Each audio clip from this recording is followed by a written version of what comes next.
Hi, I'm Sarah Skillen, and I'm going to be presenting on the technology trends and how this is affecting how we are learning and how these things are changing over time.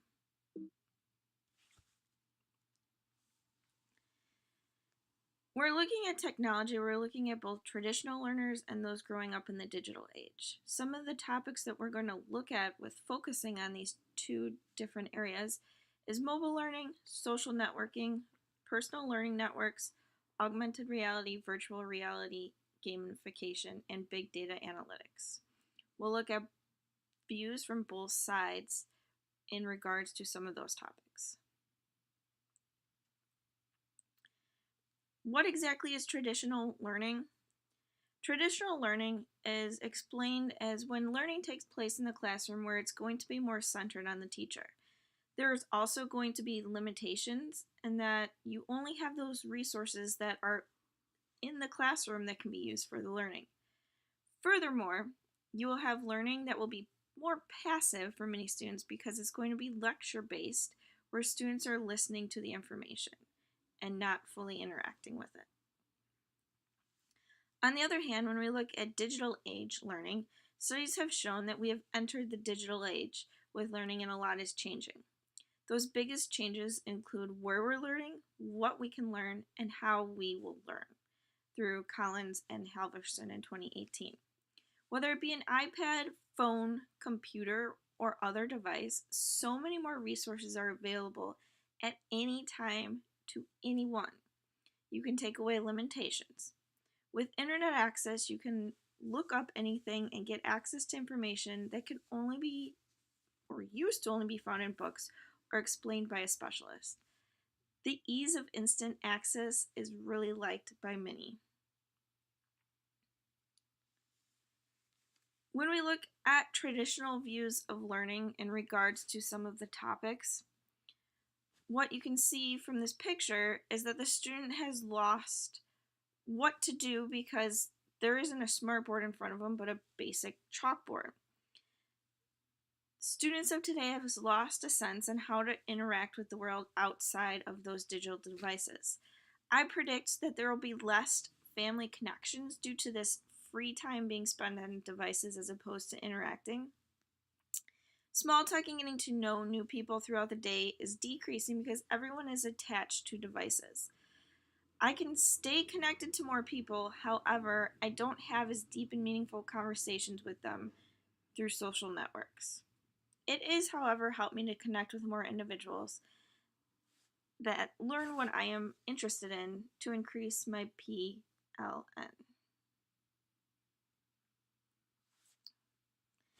If we continue looking at traditional learning, some of the things that are important and that I've seen as a teacher is that I've seen decreased engagement in the classroom because students want to multitask and search everything on their devices instead of getting it from the teacher.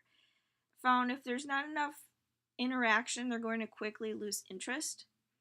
ADHD has also been cited to be on the rise, and having these media devices is only distracting them more. The way to battle this lack of engagement can be games, but I've also found that this just creates competition and not necessarily comprehension in the classroom. Virtual simulations might be a great way to help with dissections, but research shows you also need to still practice with the real organism. A combination of both normal or traditional learning along with interactions online and with technology such as something like virtual reality is going to be best for those learners. It's likely that a traditional learner can see some of the benefits but are also able to see some of the downfalls when technology is overused. The next generation is being introduced to a digital learning before they can even speak. Yet, research has shown that it can have some negative impacts upon brain development. Many parents are quick to give in to young ones when having just a minute for peace and quiet, but it could be having a long-term effect on them later. The dependence I have seen with the students on electronics is very scary.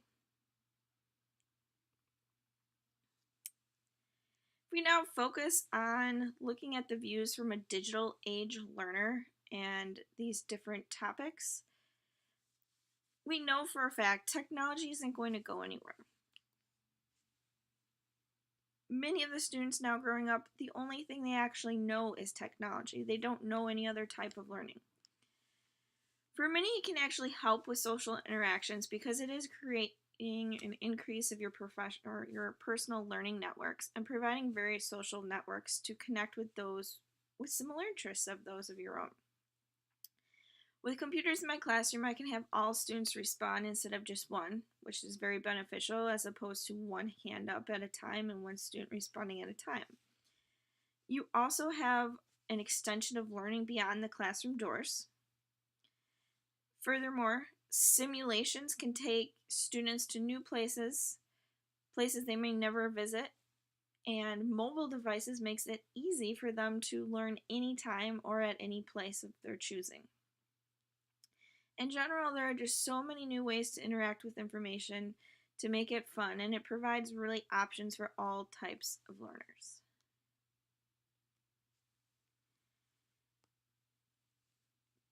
Digital age learning, I feel, can be very positive when it's used correctly. Because society relies so much on technology, I see an increase of the use of these various digital modes of learning. It's going to help connect people and learning in many new ways. Furthermore, many job fields do require a lot of basic knowledge of it and how to interact with those through it. So I can bet being competent using many of these technologies is going to be very helpful in being successful in future careers.